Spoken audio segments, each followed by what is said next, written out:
This video is brought to you by Squarespace. I'm scared of the live-action Avatar. Avatar: The Last Airbender, the live-action series, is coming out later this month, and its future doesn't seem very bright. There's been a number of red flags concerning the live-action adaptation, and the earliest one was the entire original cast deciding to leave the project due to creative differences.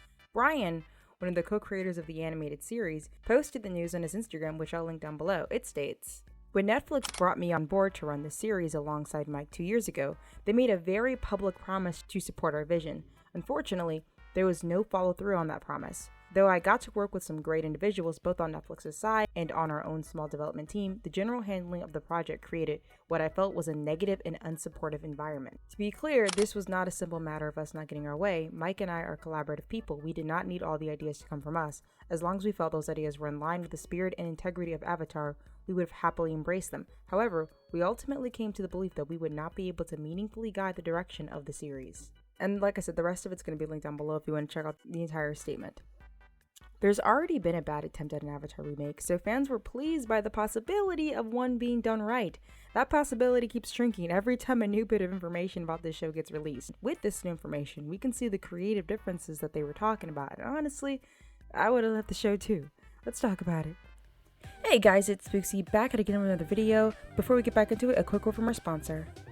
Squarespace is an online website builder. If you're an artist, Squarespace is one of the best ways to set up an online portfolio, and that is why I use it personally.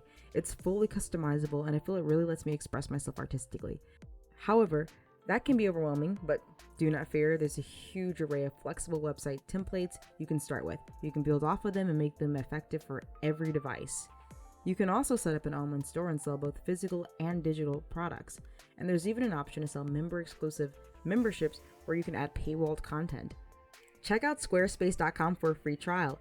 And when you're ready to launch, go to squarespace.com/spooksy to save 10% off your first purchase of a website or domain. There's this ongoing conversation on Twitter about the fight of media literacy, where we are losing the fight. Nobody can read between the lines anymore. Characters aren't allowed to have nuanced goals and motives. You're either perpetually good or perpetually evil, and changes aren't allowed.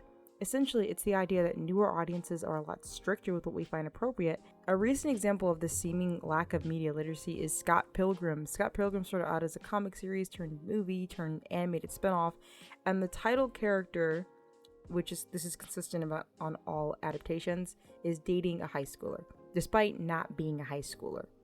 Now, just so everybody knows, I do think that's bad. However, the material states this is bad in multiple ways, using multiple different characters. Scott dating knives is not a weird writer putting his kinks into his work. It's an intentional flaw that Scott has to overcome. Scott is not a great person at the start of the series. That is the point.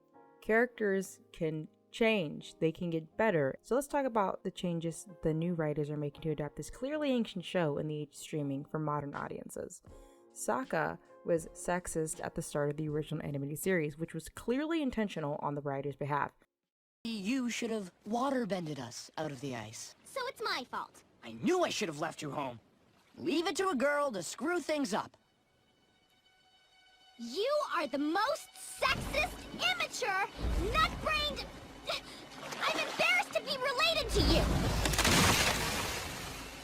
Ever since Mom died, I've been doing all the work around camp while you've been off playing soldier! Katara? I even wash all the clothes! Have you ever smelled your dirty socks? Let me tell you, not pleasant! Katara, settle down! No! That's it! I'm done helping you! From now on, you're on your own! Multiple characters pointed out to him, and it becomes something that he has to face head on. It is a significant part of his character development. Sokka's sexism is because he's immature and following this idealistic view of what being a man is. As he continues to meet more and more capable women that he grows to admire, he moves past the belief and becomes better for it. In the age of red pill, I think this would be a necessary and beneficial plotline for kids today. They're taking it out. They're toning down the sexism because it's iffy. Sokka's sexism is important to his character growth for a number of reasons, one being he grew up without a parental figure and he lacks airbending. His sexism is a projection of how he feels about himself, believing that, oh, I'm better because I'm a man, is how he copes with not feeling special, especially when standing next to his amazing and powerful sister Katara. It's such a blow to the original to say that the way they went about writing Sokka's character was iffy, when in reality it was, and still it honestly is, ahead of its time. There's such a lack of understanding on what this arc meant, and this is what I mean when I say people don't know how to read between the lines anymore. A character can no longer function as a person. They're just figureheads for the author to feed the theme of the day. You can't task an audience with having their own firm grasp of morality. You need to spoon feed it to them. Another example is Hazbin Hotel. Now, there's a lot of criticism for this show, and some deserve, some definitely not, but there's an example of this line of thinking there as well.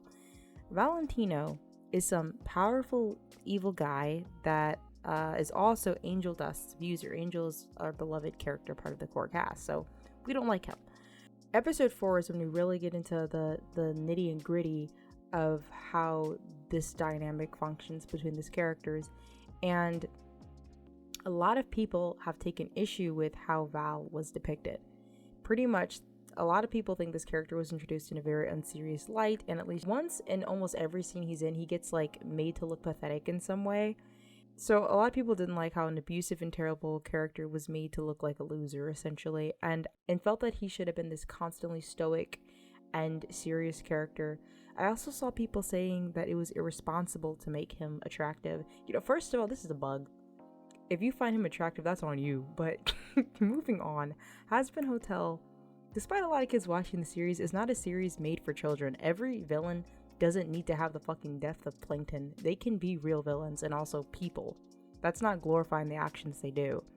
And when it comes to watching a series, the only thing more important than a likable character is an interesting one. There's so many characters I don't morally agree with but still find entertaining to watch in a fictional setting, and I honestly hope with Sokka's character, they at least take him in a direction where he's still interesting and they aren't afraid to sacrifice likability in the short term just because then they'll just have a bland character. But that's not even the only aspect that's being changed to adapt to the times. Katara's motherly role has also been changed to make her more of an action girl, and like Toph is right there. It's one thing if every female character in Avatar was this delicate flower, but that is quite literally the opposite of the case. Like, Katara's nurturing personality was a strength, and taking that away actually ends up being more aggressive because, like, now are we saying traditionally feminine traits don't deserve to be respected at all? It's kind of a yikes.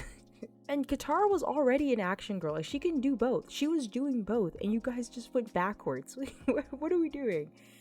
I don't think this automatically means Avatar is going to be awful. It might be great in a completely different way than the animated series.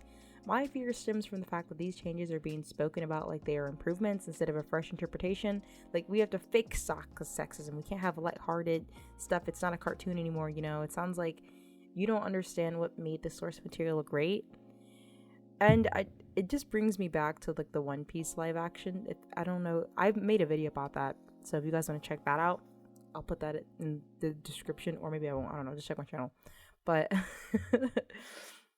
and that's in part because the director understood the source material enough to respect why it was great in the first place, to the point where Oda, like, he helped make casting decisions.